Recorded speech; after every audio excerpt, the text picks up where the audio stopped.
একটা হাদিস বলি, এই হাদিসটা বলতে গিয়ে আবু হুরায়রা রাদিয়াল্লাহু আনহু অজ্ঞান হয়ে পড়ে যেতেন।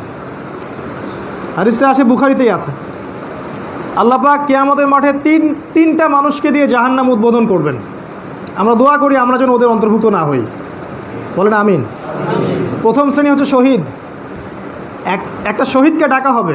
এখন তো অনেক শহীদ না, মারা গেলেই শহীদ টাইটেল আমরাই বসাই দিই। কিয়ামতের মাঠে বুঝবেন কে শহীদ আর কে গাজী। শহীদকে ডাকা হবে, আল্লাহ বলবেন কি করেছো আমার দিনের জন্য? সে বলবে আমি আপনার জন্য শহীদ হয়ে গেছি।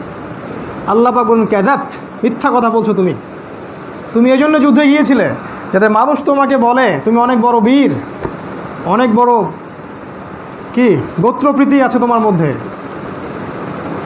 ভাষার জন্যে, দেশের জন্যে, গোত্রের জন্যে, টাকার জন্যে, অনেক কারণে তুমি জীবন দিয়েছো। আমার দিনের জন্য জীবন দাওনি, ইসলামের জন্য দাওনি, অন্য অনেক কারণে দিয়েছো হয়তো। আজকে জাহান্নামে যাও। তাকে দিয়ে জাহান্নাম উদ্বোধন করা হবে। বলেন ইন্না লিল্লাহ ওয়া ইন্না ইলাইহি রাজিউন। বুখারী হাদিস, নবী বলেছেন। তারপরে একজনকে ডাকা হবে দানবীর। কি করেছো? অনেক টাকা পয়সা দান করেছি, মসজিদ করে দিয়েছি, মাদ্রাসা করে দিয়েছি, ইত্যাদি ইত্যাদি ইত্যাদি। আল্লাহ পাক বল মিথ্যা কথা বলছো, এমন এজন্যে দান করেছিলে যাতে মানুষ তোমাকে বড় দানবীর বলে। মানুষ দানবীর বলে এই জন্য দান করছি না আল্লাহর জন্য দান করছি, এটা কে জানবে? আল্লাহ জানবে। এটা কোথায় আছে? ভিতরে। এই ভিতরের কথা তো আল্লাহ ছাড়া কেউ জানেন না।